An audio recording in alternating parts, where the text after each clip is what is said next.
6,000 টাকার জন্য সেই ছেলে পরীক্ষা দিতে পারে নাই। যে হেড স্যার সরকারি স্কুলের বাড়িতে থাকে, কিন্তু সেখানে সে বাড়ি ভাড়া বাবদ টাকাও নাকি নেয়। স্কুলের জায়গা কিভাবে আরেকজনকে ব্যক্তি মালিকানা রাস্তা দেয়?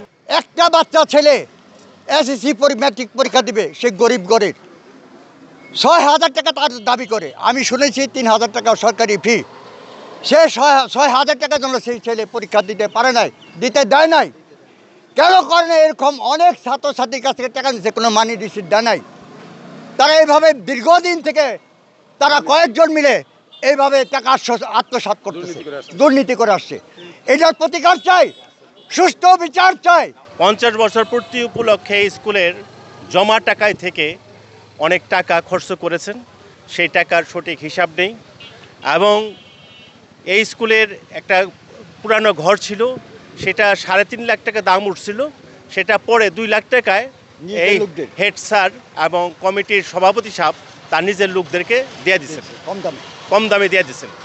এখন আমাদের স্কুলের অনেক মেহগনি গাছ ছিলেন, সেই সমস্ত গাছগুলি এরা সরকারি কোনো অনুমোদন ছাড়া, বন বিভাগের অনুমোদন ছাড়া এরা কেটে বেচে ফেলছেন। এই স্কুলের অনেক কিছুতে এরকম অসুবিধা আছে। যেমন আমি শুনছি যে হেড স্যার সরকারি বাড়িতে থাকে, আমাদের স্কুলের বাড়িতে থাকে, কিন্তু সেখানে সে বাড়ি ভাড়া বাবদ টাকাও নাকি নেয়। এরপরে মুনাইম সাহেব তার নিজের বাপ দাদার সম্পত্তি, পৈতৃক সম্পত্তি দান করেছে স্কুলে। সেভাবে একটা সম্পত্তি জমি, খালি জমি আছে, দান করেছে।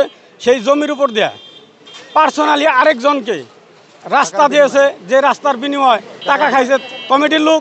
স্কুল কোনো বেনিফিট পায় না। স্কুলের জায়গা কিভাবে আরেকজনকে ব্যক্তি মালিকানা রাস্তা দেয়?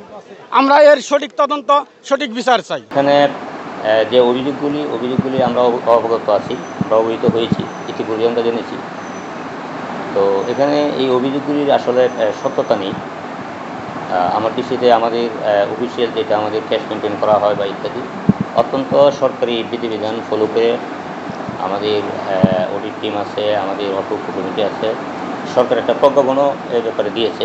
এটা ফলো করে আমরা কাজ করে থাকি এবং এগুলি কমিটি কর্তৃক অ্যাপ্রুভ। আমাদের যত খরচপাতি আয়ের হিসাব হয়, মাসান্তে আমাদের হিসাব হয়। তো তারপরে যারা অভিযোগ দিয়েছেন ওনারা একটা মানে কি বলে 5ই আগস্টের পরে একটা অবস্থার প্রেক্ষিতে কিন্তু এই কথাগুলি আসছে। একটা সরকার ছিল, সরকারের পট পরিবর্তন হয়েছে। এই অবস্থার প্রেক্ষিতে এই এলাকার লোকজন ওনাদের যাদের মনে এরকম সন্দেহ আসছে বিভিন্ন বিষয়ে, বিভিন্ন ইস্যুতে, ওনারা কোনো জায়গায় অভিযোগ করবে, অভিযোগকে আমি স্বাগত জানাই। অভিযোগ ওনাদের করার অধিকার আছে, এখতিয়ার আছে। এটা আমি যদি এলাকার লোক হইতাম, আমার যদি সন্দেহ আসতো স্কুলের প্রতি, আমি করতে পারতাম। আপনার এলাকায় আপনি করতে পারেন, এটা আমি কোনো নেগেটিভভাবে দেখছি না, এটা পজিটিভ। কিন্তু কোনো দপ্তরে অভিযোগ করলে ওই কর্তৃপক্ষ এটা আমাদেরকে নক করবে এবং এটা তদন্ত হবে, তদন্ত সাপেক্ষে সত্য মিথ্যা প্রমাণিত হবে। আর আমার দৃষ্টিতে আমি যেটা বলবো যে আমার দিক থেকে আমি ওকে আছি, ইনশাল্লাহ যদি তদন্ত আসলে আমরা ফেস করবো, কোনো অসুবিধা নেই।